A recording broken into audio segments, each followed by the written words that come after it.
Okay, here we go. So, find this guy here. Lesson 2, interpreting graphs. All this stuff can be graphed just like everything else that we've done, and the graphs relate the same way, because you should have looked at looking at graphs of position time graphs last year, and position time graphs, velocity time graphs, and how one, the slopes give you, the slope of one will give you the velocity for the other, and the slope of the velocity will give you the acceleration, all that kind of stuff. The area under the velocity time graph gives you the displacement. The area under an acceleration graph will give you your average velocity.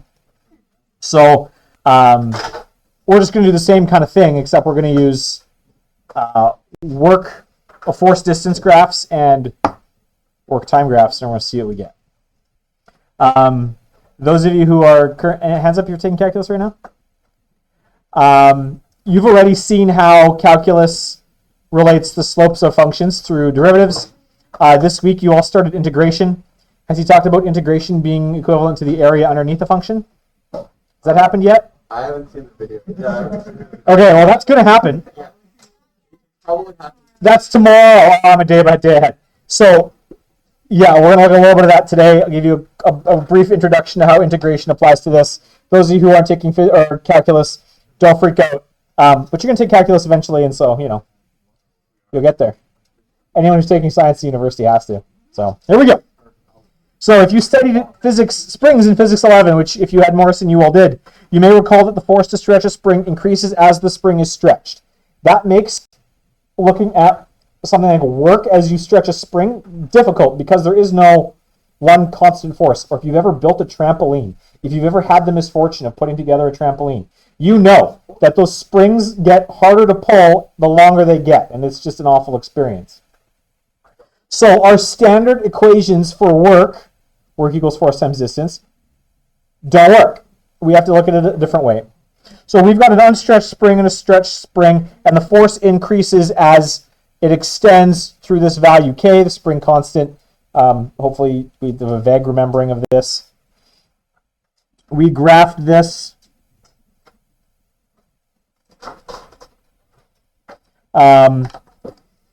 You saw it goes like this. The force increases. You have a force. You have an extension. And the purpose for graphing this was to find what? Who said it? Joseph, was it you? Marcel, was that you? I heard it from back this way. Carl, was that you? Someone say it louder, AJ. Spring constant. So the slope of this is equal to the spring constant. And you probably found the spring constant. You're like, yay, we're done. But you're not done now. Because there's things that we can do with the graph that we haven't, totally finished yet. The question that you're going to start asking, or hopefully I can train you to start asking yourself when you look at graphs, is what does the slope mean? What does the area mean? And basically those are just two halves, especially when you start looking at, you hit first year university. That's just two halves of calculus. The slope is just is related to the derivative of various functions, and the area underneath, those of you who are in calculus are going to find out tomorrow, is equivalent to finding the area underneath the function. But we can do that just graphically. So you found the slope last year. Let's find the area and see what it represents. Just for fun, why not? Okay, so I've got that shape. How do I find the area? It's triangle, so base times height divided by 2. Okay, so I've got half base times height, so that's going to be 1/2. Well, what is my base? What is my base? We don't have values, but what is the concept being graphed along the base? It's an extension. An extension is what? How much it's a distance measured in meters. Okay, so I have some distance measured in meters, and the height of my triangle here is a force.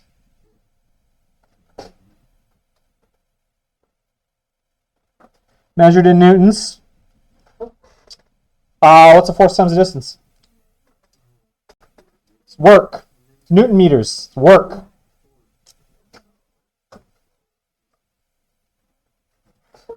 So now all of a sudden we have another formulation for finding the work of something. If I want to find the work done by an increasing force, graphing it will let me find the area underneath it using just simple geometry to find the work done. Those of you who are taking calculus are going to find out real quick here that taking the integral of our force function is equivalent to finding the area underneath, and you have to draw it. So now with forces that are variable, we can start finding work done. It's beautiful. So I've got a spring which has a constant of 1.5 newtons per meter, stretched 3 meters. Those of you, which is all of you, who studied springs last year. At no extension, how much force is applied? At 1 meter, how much force is applied? Well, F equals kx. K is 1.5 times 1. It's going to give me a force of 1.5 newtons. So at 2 meters, it's going to be 1.5 times 2. Force to extend 2 meters is? To extend to 3 meters is? 4.5. Just using our equation for force to extend a spring. Now I can graph this thing. I'm going to graph the force in newtons and my extension in meters. At 0 extension, there was no force. At an extension of 1, we had 1.5. At 2, we had 3. And at 3, we had 1, 2, 3, 4.5.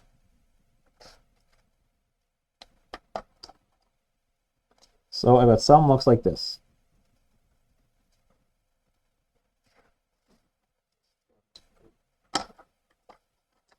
So the slope of this thing we know is rise over run. So this thing rises 3 over a run, sorry, it rises 4.5 over a run of 3. Well, it gives me a slope of 1.5, which you guys saw last year was the spring constant. We can also find the area, which we've already said. We're just going to go through now and do it with values. Well, it's a triangle. The area is equal to 1/2 base times height. My base now has values as well as units, so it's 3 meters.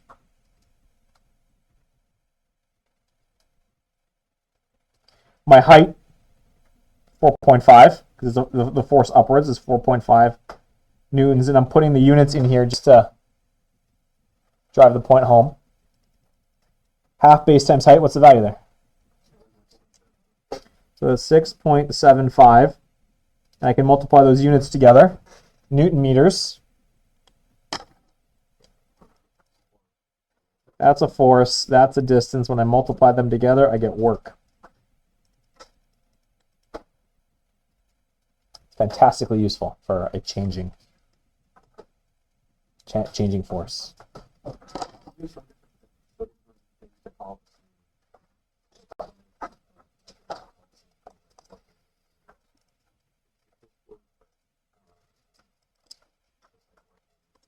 No, work is measured in Newton meters.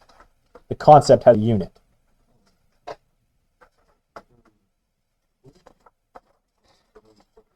What gets confusing is when we combine units, like watts and joules per second are the same thing. No, a joule is a measurement of work, is a unit for work. Different. So we could, this is an important relationship to remember.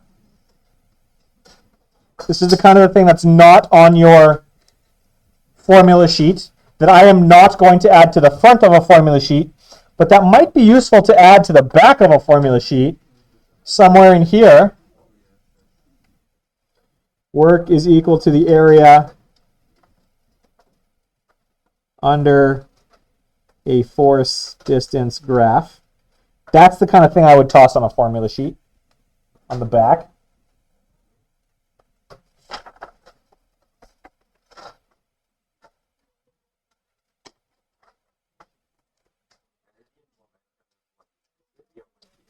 You get one section for energy momentum, yeah. So we can go back and apply this thing. How much work was done in each case? If I have a constant force of 3 newtons over a displacement of 5, that's just 15. Work equals force times distance. The force was 3. The distance is 5. That's 15 joules of energy. Sorry, 15 joules of work done. But if I use my area formulation, it's the same thing. The shape of that is a rectangle. Area of a rectangle is base times height or length times width. My base is 5, my height is 3. I get the same thing. Conceptually, they are equivalent.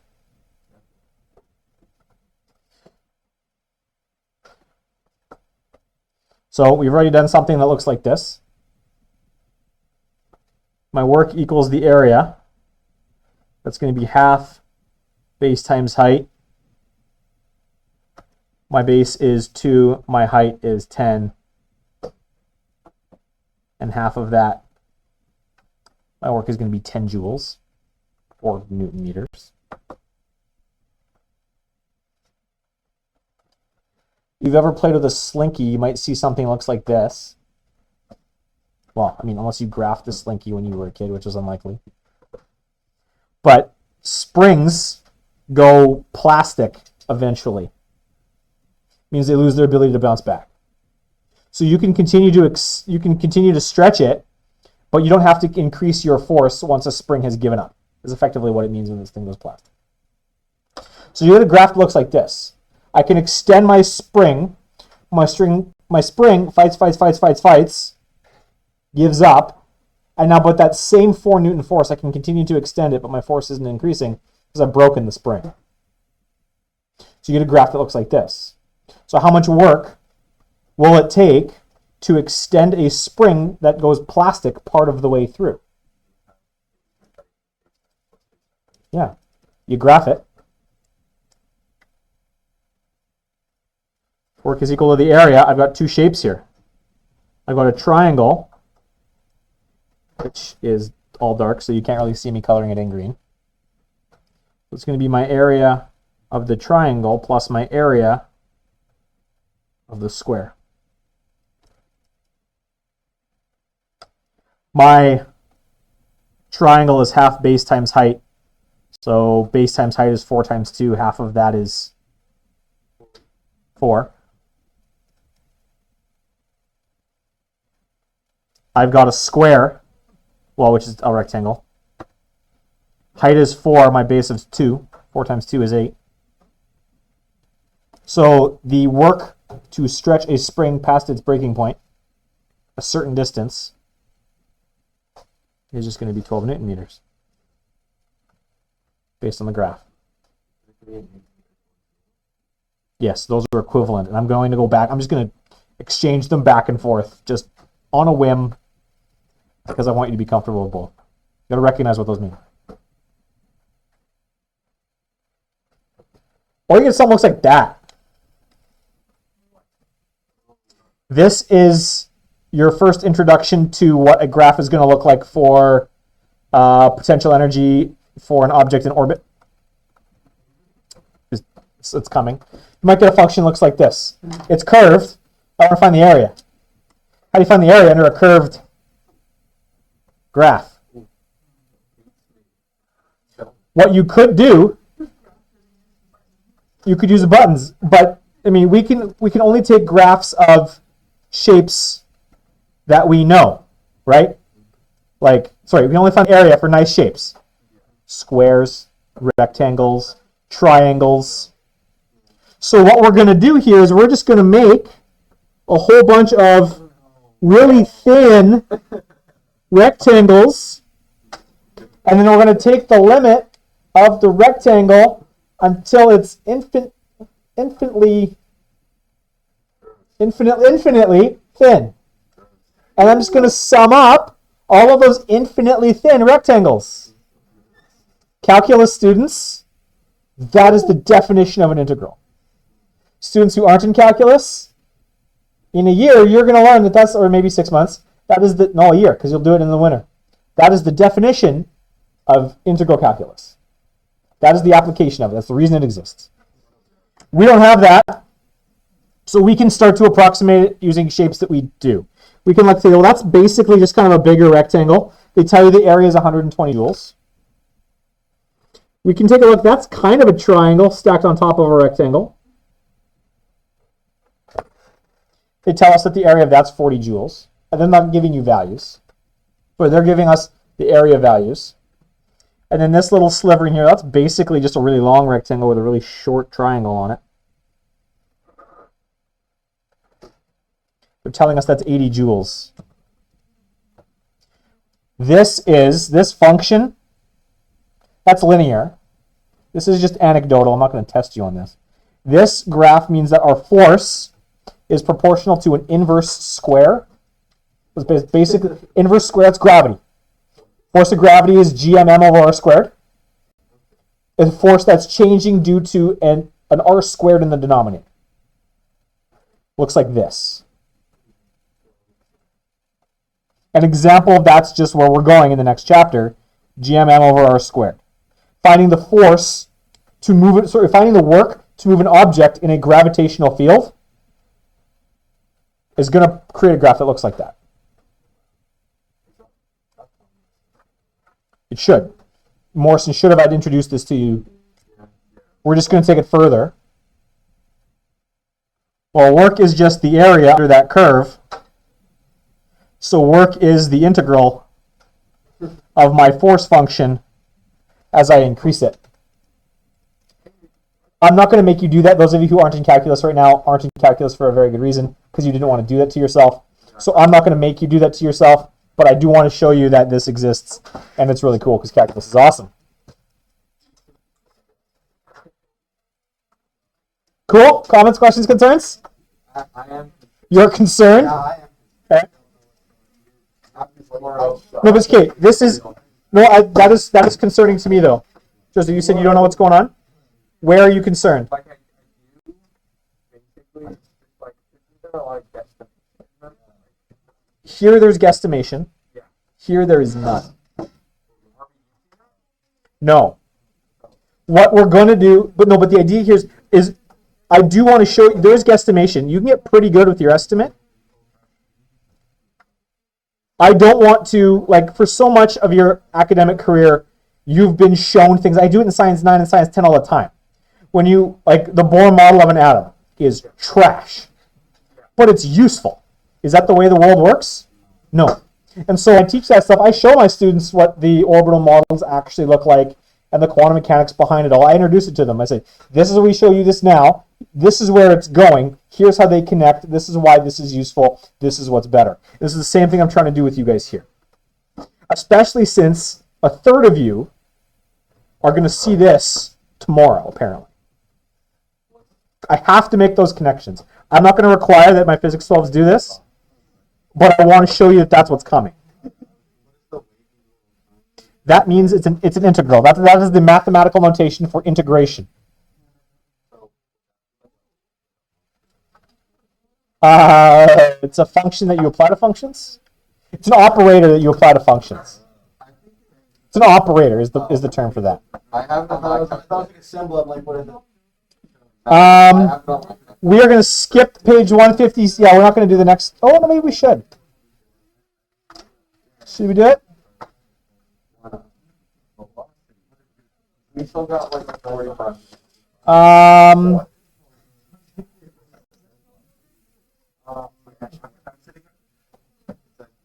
No, we're not going to. No, we're not going to do those ones.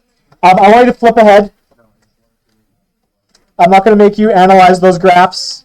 I just want you to use the graphs that I'm going to give you in these next problems.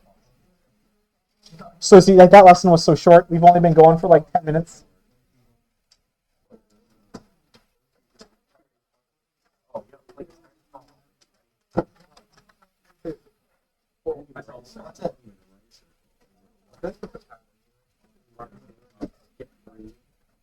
No, number 3 is like 8 and 12.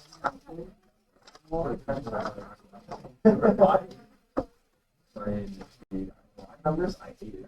Numbers is like, no, I don't want that back in my vocabulary. I don't want that. It's bad. It's terrible. And it finally out after so long. Ooh, these are good questions. No. Do I give you them? No. I mean, Yeah. we can just sick. I feel like it was honestly. Okay, there is something I don't want you. Flip to pick question number 8. If I'm not mistaken, the answers in the book are wrong.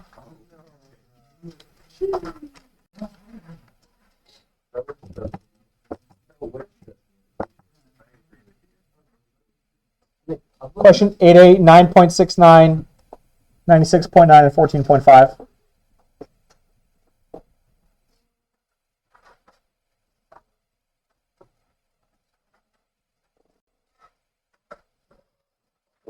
If I'm not horribly mistaken, that is what I want you to work on. I'll give you a bunch of time to work on that.